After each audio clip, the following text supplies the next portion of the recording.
Ladies and gentlemen, welcome to Channel 23's The Faces of Carlsbad, sponsored by Baja Broadband, and they have everything for you. The internet, television, telephones, you name it, they've got it. They might even have a ham sandwich for you if you're nice. Who knows? Anyway, this is a program where you get to know people that you would like to know, or you've met people that you would like to know, or maybe you even know them. And every so often we have somebody that nobody's ever met before, but today we've got a very nice gentleman here as my guest, and his name is Anthony Alonzo. Anthony, welcome to the show. Thank you, appreciate it. And as you know, we go way back with your grandparents, and give us a background on your family background, back as far as your grandma and grandpa, and we'll go from there. Matter of fact, my grandparents go back from the 80s. I came here from California. I was born and raised in Santa Ana, California. Oh, Santa Ana. Huh? Santa Ana, yes. But my mother was a graduate in 1970 here at Carlsbad High. Oh, is that right? Yes, as a matter of fact, my mother was a homecoming queen.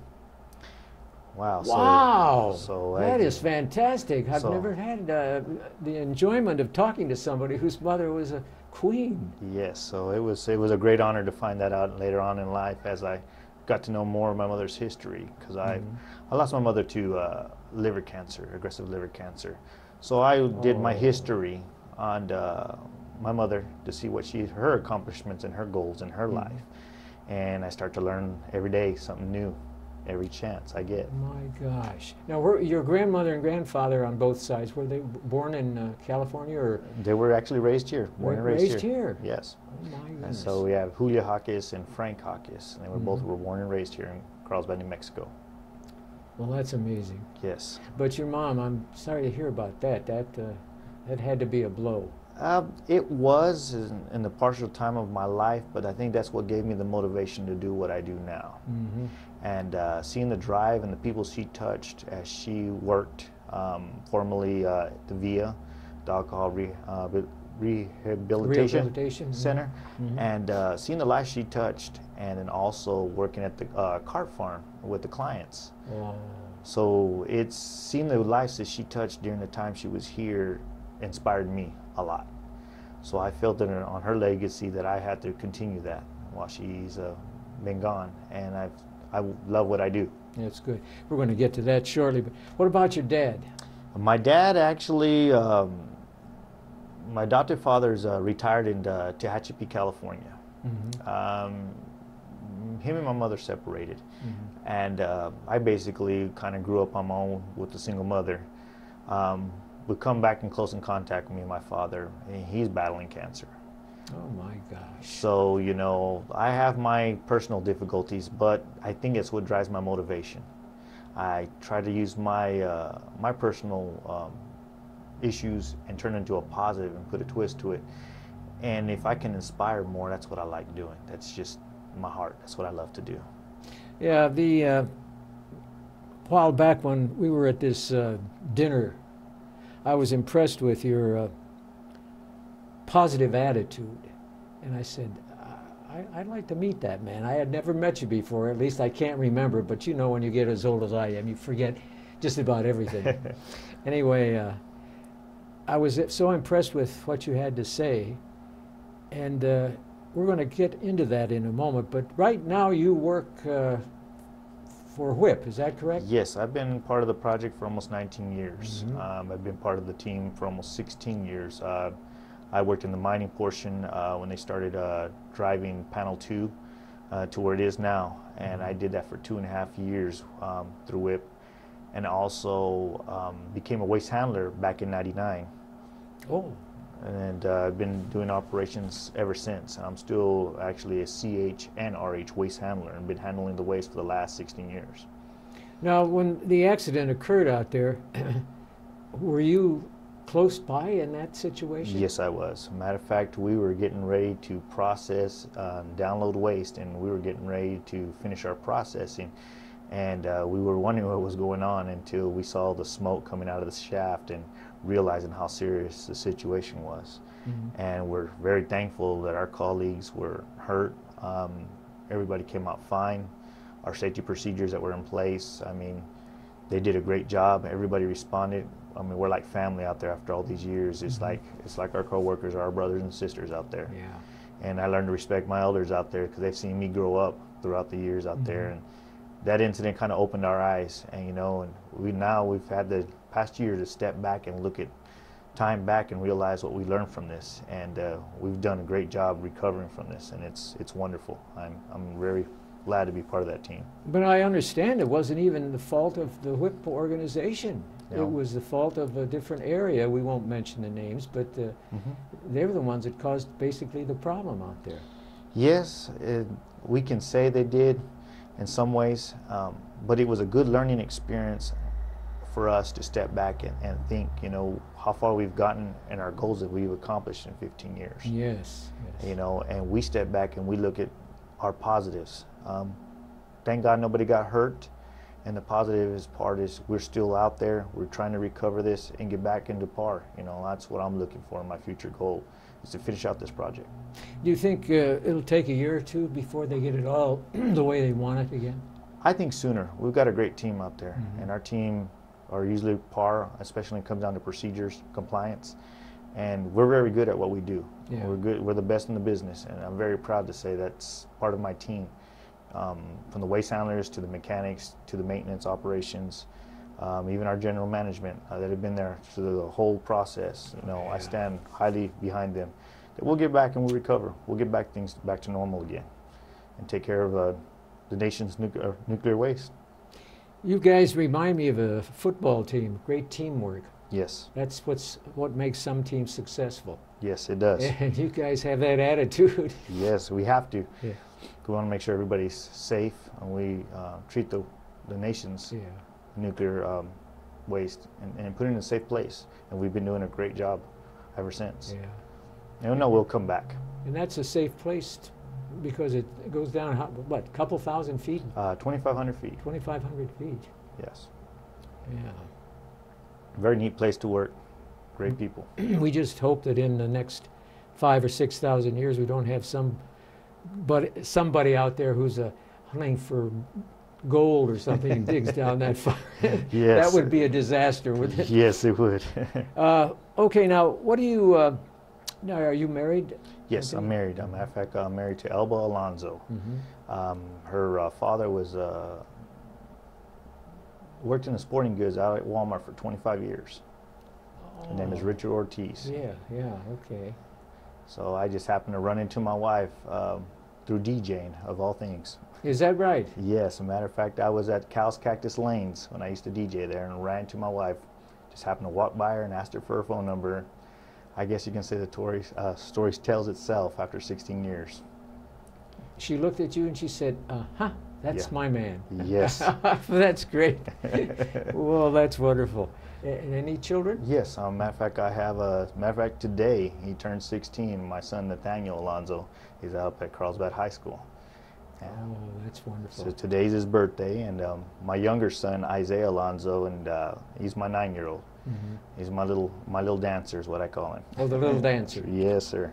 Does he take up this musical instinct from you, do you think? I think so. I mean, I've been pretty impressed. He'll get me smiling ear to ear. You know, I mean, it makes my day to see him, the confidence that he has, and I think a lot of it's portraying to the things that I do for the community. He's caught on to it, and he has a heart for it, and it impresses me to see his heart come out, especially when he sees other students that need help. He steps up, and I'm like very impressed. Let's mention that music part, though. You're still involved in music, right? Yes, sir. And fill us in on that, and then I want to talk about this helping other people in a moment. I run G Money Entertainment that I've actually done since I was in high school. G Money Entertainment. And I did it as a hobby, and then I didn't realize the effects that I was doing to kids growing up and adults. And I used to look up to Manny Anaya, which was Spectrum. I used to look up to Marvin Gates. I looked up to the older DJs, Kenny Walker, and these were DJs long before me. And they were what I idolized. I said, someday I'd like to do that. And I got a wild hair one day and said, why don't I play for audience and turn it into a business? And at the same time, I was DJing and I loved it. And it's something in my heart that I love music. And no matter what the situation is, I love to play for crowds. Oh, that's great. Yeah. So it's been wonderful. And over the years, touching kids has been a key for me. And I didn't realize how much I inspired children, teens, and now even adults.